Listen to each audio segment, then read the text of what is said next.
Welcome to the video on Chapter 1 about our changing media. It is a changing world. We are watching the world go from analog to digital, and digital with all of its perfect copies, where everything is a perfect representation of the original. You know, your book talks about the fact that we went slowly from an agrarian society to today's information age, but change is now occurring in the blink of an eye. We're seeing things happen much more quickly than ever before. I built my first website, for example, in 1996, and all I was able to do was use hand coding in a text file and add some text and images.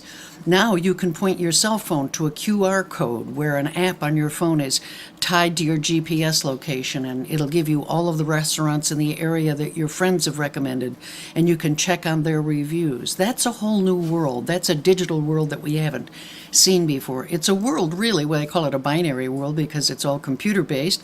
We've now gone from that analog world into a world of ones and zeros. Each technological leap that we see, such as the leap from radio to TV or the version 1.0 of your software to version 2.0, it adds value, but what we also know is that there are bugs along the way. And one of the bugs that we've seen recently is that it does have an impact on jobs. The changing media and the shift to a digital world has had an impact on the jobs that existed before. You know, we talk about in the past that the buggy whip manufacturers didn't do so well when the automobile came in. Well, traditional reporters who only wanted to write text stories and who didn't want to learn how to do things online, maybe they didn't want to learn how to add a little video or a podcast or take some pictures while they were out there, they found themselves in a bind these days because as we've suffered a recession, which always causes layoffs in media industries, we've also seen that the impact of the digital world means that you're constantly having to update your skills, learn new things, figure out new ways to tell stories, which is what journalism is all about. Remember, the main functions of mass media are to entertain, to persuade, and to inform.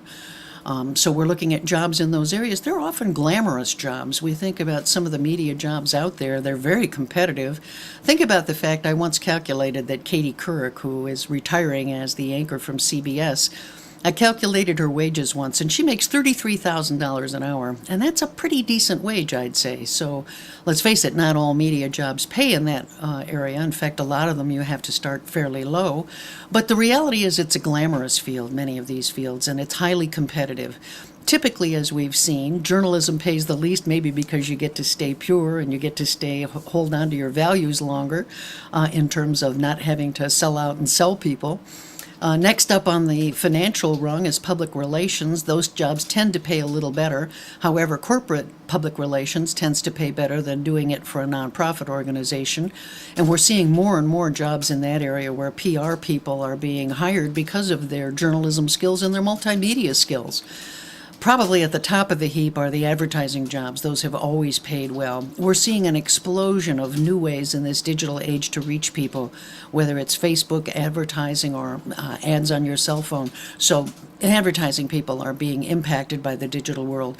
It isn't that there aren't jobs, it's that there are jobs in new areas, and they require you to be nimble. They require you to, to learn new skills.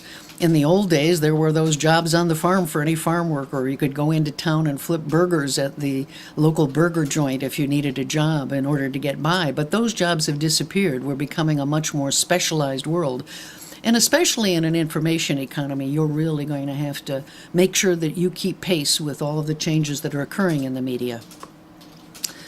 Let's start our discussion about media first, though, with a bit of a discussion about what is communication. I mean, it's all about communication. It's about getting information in the form of maybe a message from one person to another or to many people.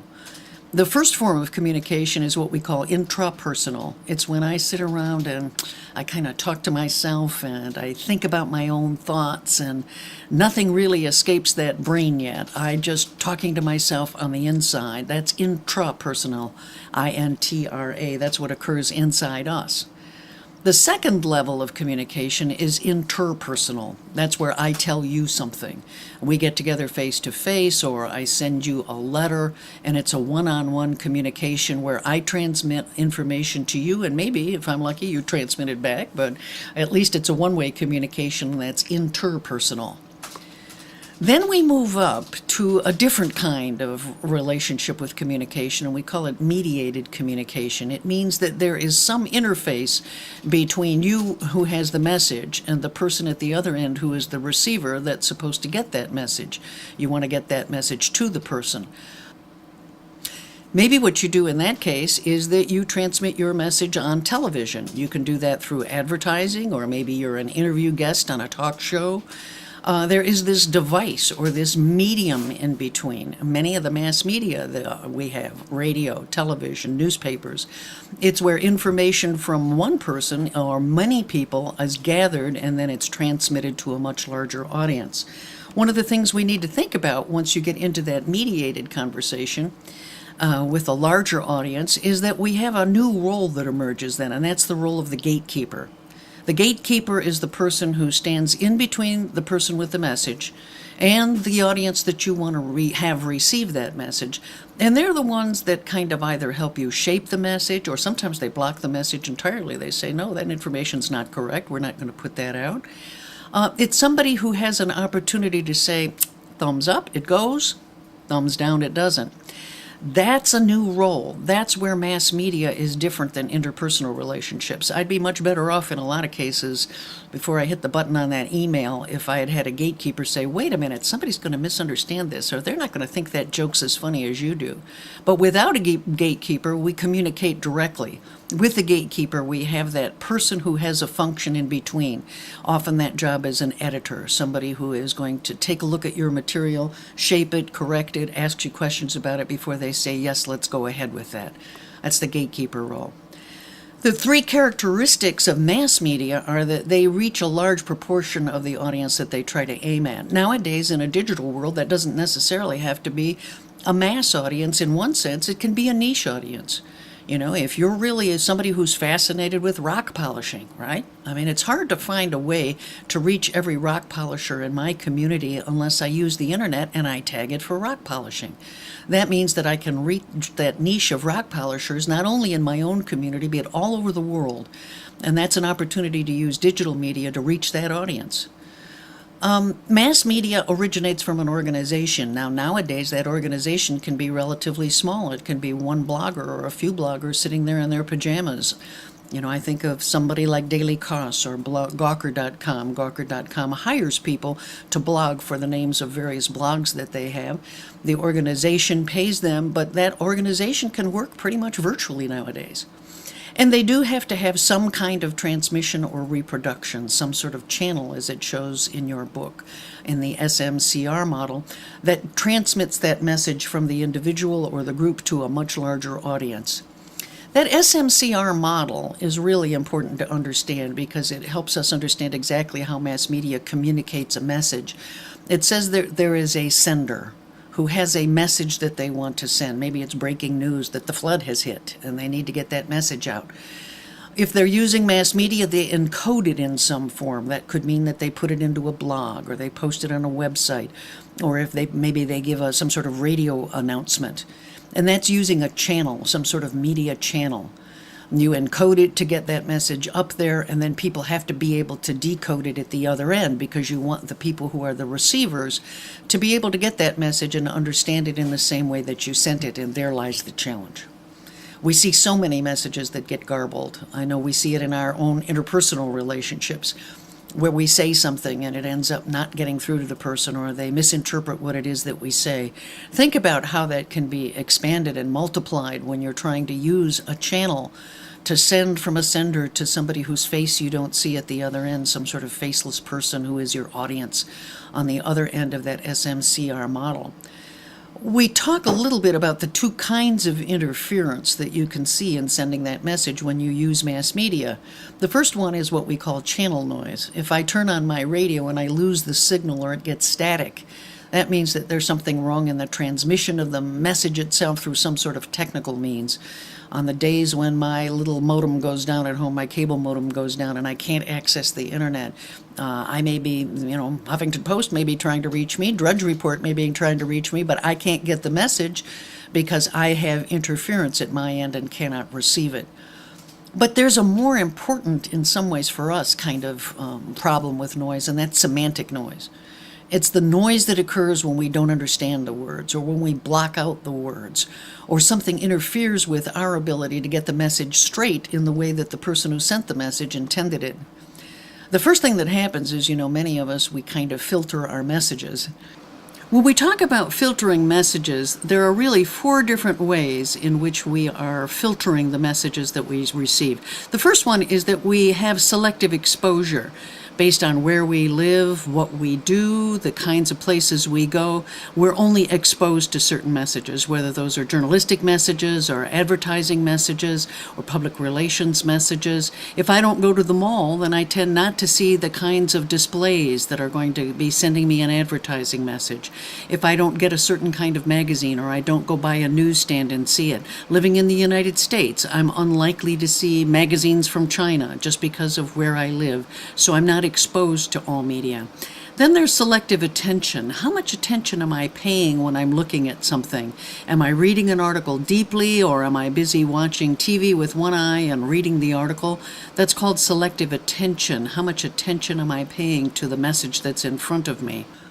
Then there's selective perceptions. I see the world in a certain way, and so I translate that information in a way that matches my worldview. If they're going to tell me something about the upcoming elections, I'm probably going to translate it through the filter of who I like, what party I belong to.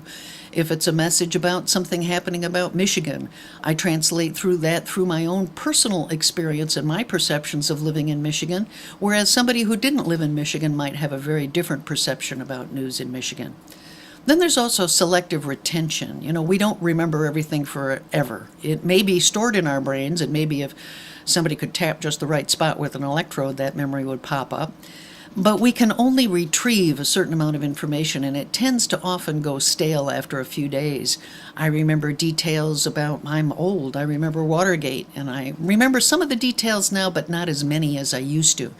And maybe I'm a little bit selective in which ones I remember. The stories tend to shift and change, sometimes in relationship to the perceptions I have. So that filters out some of it. When we also talk about the semantic noise of language, we have to think about the fact that there are some oddities in English. English is a strange, strange language. You'll see up there that word that says G-H-O-T-I. And I'm going to ask you now how you would pronounce that, and pause for a moment while you think about it. Well, I hear a lot of you saying goatee, G-H-O-T-I. How could that be? What kind of word is goatee? Well, actually, that word is fish. And you're going to now say, boy, we better click off because Bucqueroux's going crazy. No, the GH in that word actually is the same sound as in the word cough. The O is the same sound as in the word women, and the TI is the same sound as in the word nation. So if you take those together, that becomes fish. That's one of the challenges in English. That's how so many messages can go astray, because English is not necessarily the easiest language in the world to read, understand, listen to, and get the message straight.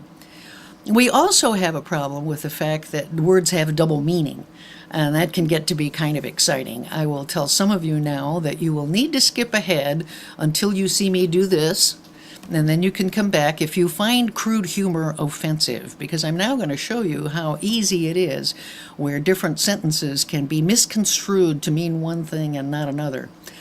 One of the first, these are all actual headlines that have appeared in news stories somewhere along the line. I think they were collected by the Columbia Journalism Review, and I've gathered them over the years. The first one is, deaf mute gets new hearing. That's not too offensive, but you can see how it makes a difference whether you think about hearing in the legal sense or hearing in the auditory sense.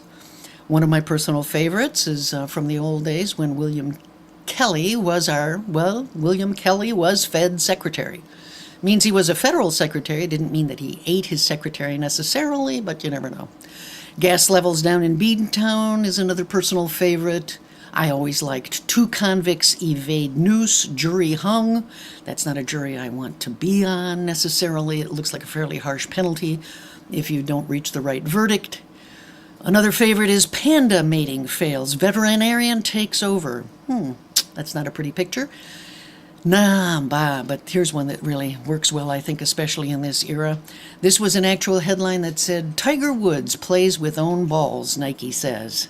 Well, Nike was manufacturing those golf balls, but I'll leave that to your imagination given his recent troubles. Back we are.